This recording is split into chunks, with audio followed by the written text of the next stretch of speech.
बिस्मिल्लाहिर्रहमानिर्रहीम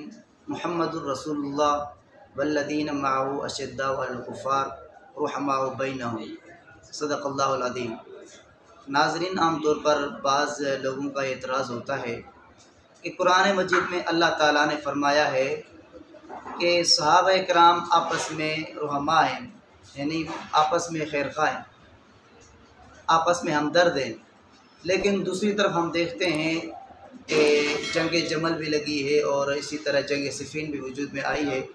तो अगर वो आपस में हमदर्द हैं, रुहमाउ बैनहुम थे, तो फिर लड़ाई क्यों लगी? ये जो जंगें लगी हैं ये तकरीबन रुबा सदी के गुजरने के बाद लगी हैं और इस सदी तक सहाबा किराम में से तकरीबन 85% सहाबा किराम दुनिया से जा चुके थे।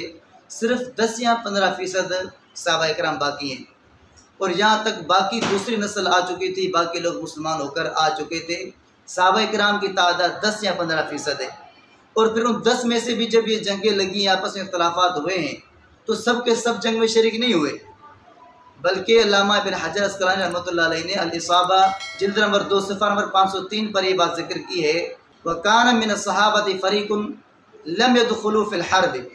कि सहाबा किराम में से एक जमात थी जो इस जंग में दाखिल ही नहीं हुई। एक रवायत में आता है वक़अद अनिल क़िताल अकाबिर सहाबा,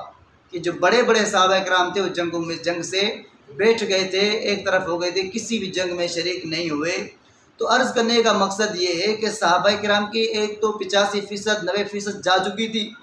बाकी 10-15% बाकी हैं और उनमें से भी सब के सब जंग में शरीक नहीं हुए, बल्कि सहाबा किराम के बाद ये आने वाली नस्ल की तादाद ज़्यादा हो चुकी थी। इसलिए कुरान मजीद की जो आयत रुहमाउ बैनहुम, ये 85% तक जब तक सहाबा किराम थे उस वक़्त 100% सही तरीके से ज़िंदगी तमाम लोगों ने देखी और इसलिए ये आयत लेकर सहाबा किराम पर एतराज़ किसी भी तरह से ये बनता नहीं है।